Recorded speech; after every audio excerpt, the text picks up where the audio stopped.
আসসালামু আলাইকুম। আপনারা কেমন আছেন? ভালো আছেন? আমি একটা ভিডিও নিয়ে আসলাম, দেখেন আপনারা। দেখেন কি কয় শুনেন।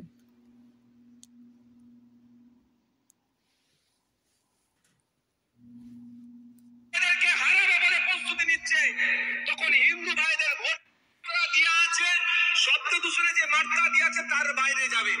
কিন্তু ইচ্ছা করে কেন করছে? কেন খাজা বাবার মাজার শরীফের নিচে এরা মন্দির খুঁজতে যাচ্ছে? এদের মুদ্রা আর কিছু নয়, এদের আর কিছু ইস্যু নয়। হিন্দু ভাইরা এদেরকে প্রত্যাখ্যান করছে। হিন্দু ভাইরা এই বিজেপিকে আর ভোট দেবে না, এদেরকে হারাবে বলে প্রস্তুতি নিচ্ছে। তখন হিন্দু ভাইদের ভোটকে কনসলিডেট করার জন্য, এক করার জন্য খাজা বাবার মাজারের নিচে নাকি মন্দির পাওয়া যাবে খুঁজলে। আর ওই মসজিদে আজান দিলে 2 লক্ষ টাকা ফাইন হবে। এটা একটা আমাদের মধ্যে এই হিংসার বাতাবরণ আনতে চাইছে।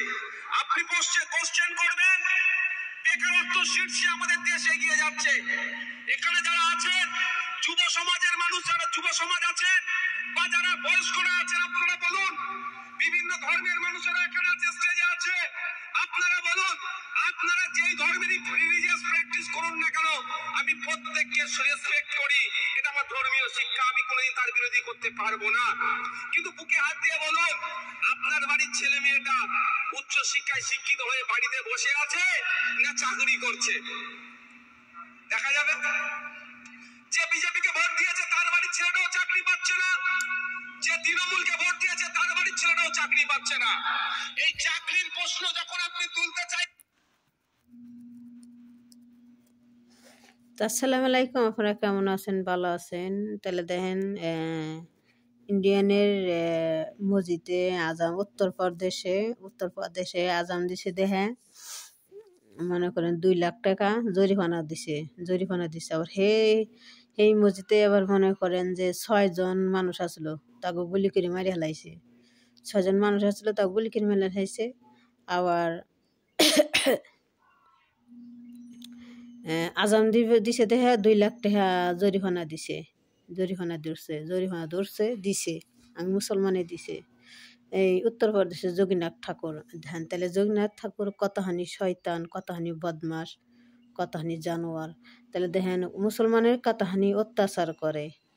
তাহলে আর আমাকে বাংলাদেশে হিন্দু মুসলমানরা মিলেমিশে আছে। হিন্দুরা তো পূজা করে, মুসলমান তো মানা করে না যে তোমরা পূজা করো না, পূজা করে ঠিক। আর ইন্ডিয়ান দেন মসজিদে আজান দিছে দেখে তার উত্তরপ্রদেশে 2 লাখ টাকা জরিমানা দিছে। তাহলে দেখেন উত্তরপ্রদেশে কতখানি অত্যাচার করে এই ইন্ডিয়ানের হিন্দুরা। যোগীনাথ ঠাকুর, অমিত শাহ, নরেন্দ্র মোদীর, শুভেন্দু, এসব মানুষ খালি মুসলমানদের টার্গেট করে মুসলমানদের অত্যাচার করে। আর ওরা রাজনীতি করে, মুসলমানের রাজনীতি, আর কিছু না। মুসলমানের ধর্ম নিয়ে রাজনীতি করে, মুসলমানের এটা সেইটা নিয়ে রাজনীতি করে। আবার কয়েছে যে মন্দির আছে, মন্দিরগুলো আছে মসজিদের নিচে। মন্দির এগুলো একটা কথা, হাস্যকর কথা না? মসজিদের নিচে মন্দির থাকে কোনোদিন? সব মানুষ যেটা সুস্থ থাকে হেও কইর না, যেটা পাগল হেও কইর না মসজিদের নিচে একটা মন্দির থাকে। এইখানে একটা কথা।